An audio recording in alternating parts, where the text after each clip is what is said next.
इतिहास कहता है कायर चरण में और क्षत्रिय रण में होते हैं। और जब बात मराठा क्षत्रिय की हो तो ये बात पूरे 16 आने सिद्ध भी होती है। क्योंकि जब कुदरत भी इंसान के खिलाफ हो तो यकीनी तौर पर अभाव या तो घातक बना देता है या फिर गुलाम।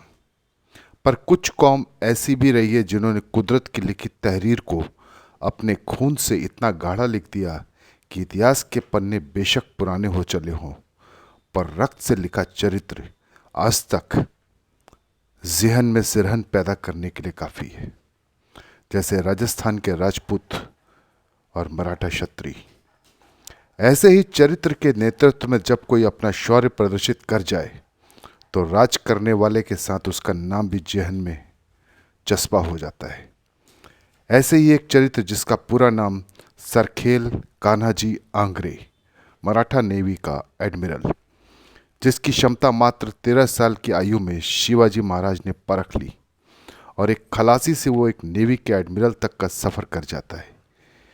क्योंकि एक बात बहुत लाजमी है कि बंदूक से पहले बहादुरी आती है और बहादुर हथियार का मोहताज नहीं होता, वो सिर्फ और सिर्फ नेतृत्व का मुरीद होता है। क्योंकि बहादुर खुद अपने आप में एक घातक हथियार होता है। युद्ध की खनक, जीत की चमक, शत्रु की धमक और दरिया का नमक, ये चार का स्वाद चखा था। इसलिए शिवाजी दरिया का महत्व काफ़ी पहले समझ लिए थे।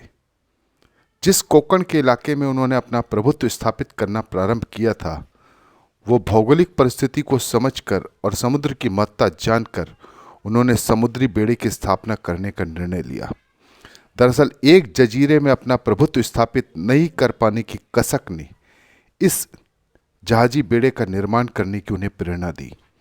वैसे बता दूं, जजीरा किसी द्वीप में बने हुए किले को कहते हैं। आगे बहुत बार इस शब्द का प्रयोग होगा, ध्यान रखना है आपको।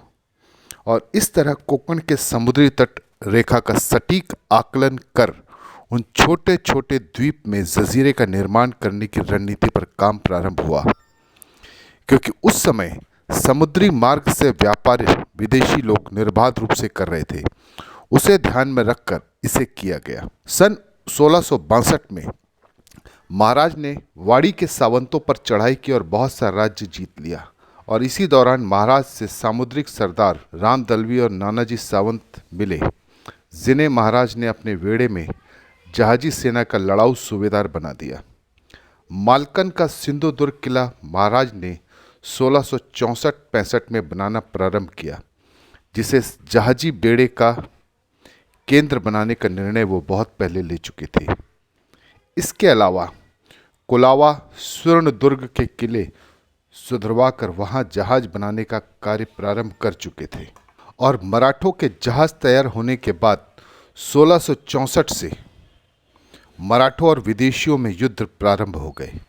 1665 में स्वयं महाराज बेड़े में कारबार तक गए और अधिकांश समुद्री इलाका अपने अधिकार में ले लिया।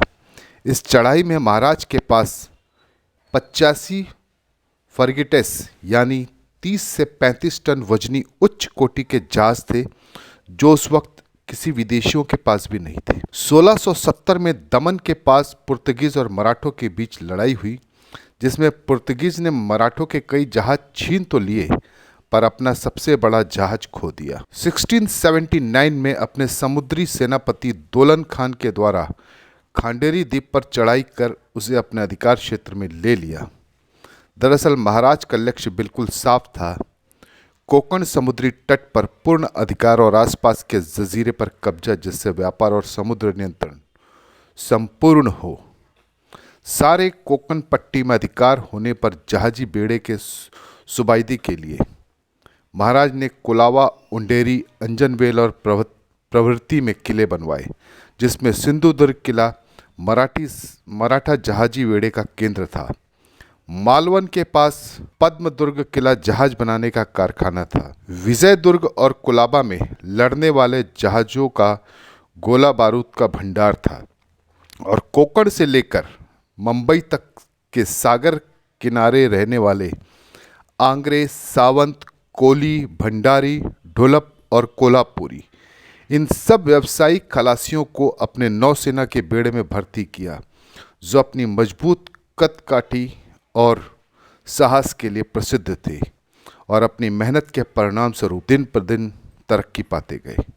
और इन्हीं व्यावसायिक खलासियों में आंग्रे खलासी के घर जिस बालक का जन्म 4 जुलाई 1669 में स्वर्ण दुर्ग रत्नागिरी में हुआ, जिसका नाम कान्हाजी आंग्रे था, महज 13 साल की आयु में 1682 में पुर्तगीज को अपने शौर्य के दर्शाकर उसे हराया, जिससे संभाजी महाराज काफ़ी प्रभावित हुए और अपने लड़ाऊ सूबेदार को इस बालक को और प्रशिक्षित करने का विशेष आदेश भी दिया, जिसके परिणाम स्वरूप वो बालक आंग्रे आगे चलकर एक शानदार एडमिरल बन पाया। दरअसल कान्हाजी आंग्रे के शौर्य और साहस देखने शिवाजी महाराज तो जीवित नहीं थे, पर उनके पुत्र संभाजी के राजकाल में आंग्रे ने बहुत सी लड़ाई लड़ी और सामुद्रिक युद्ध विद्या विशारद अटूट साहसी बन गया और राजा राम के शासनकाल में चरम पर पहुंच गया। कान्हाजी आंग्रे के बारे में प्रचलित था कि वो जहाज के मस्तूल से विरोधी की ताकत का अंदाजा लगा लेते थे। ये कैसी समुद्र युद्ध की विद्या होगी, सोच कर देखिए, क्योंकि विदेशी इतिहासकार की नज़र में कान्हाजी आंग्रे उस समय के भूमध्य सागर के एक समुद्री लुटेरे अल्जेराइन से ज़्यादा घातक लुटेरे से और कुछ नहीं थे।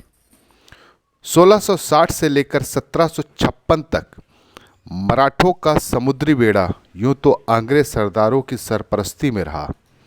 इस दौरान 1729 में कान्हाजी आंग्रे की मृत्यु तक कान्हाजी ने डच, पुर्तगीज, सिद्दई, फिरंगी, मुगल और हबशी न जाने कितने ऐसे विदेशी आक्रांताओं से लोहा लिया। कई बार उन्हें युद्ध में हराया। उनके युद्ध पर अगर बात करें तो एपिसोड बहुत लंबा और बोझिल हो जाएगा। इसीलिए आंग्रे के ज्ञान कौशल और सामुद्रिक युद्ध कौशल के दम पर पूरे कोंकण क्षेत्र के तटीय इलाके में मराठा साम्राज्य के ध्वज पताका को निर्वाद और निर्भीक होकर दरिया के सीने में पैबस्त रखा। आज जो भारत का वेस्टर्न कमांड का नेवी बेस है, उसका नाम आंग्रे के नाम पर है। क्या ये समुद्री लुटेरे का सम्मान है या समुंदर के पारखी का, आप तय करें, क्योंकि फिर वही बात, बौनों का कद और कद्दावर की कब्र इस देश में हमेशा खुदती आई है। नमस्कार।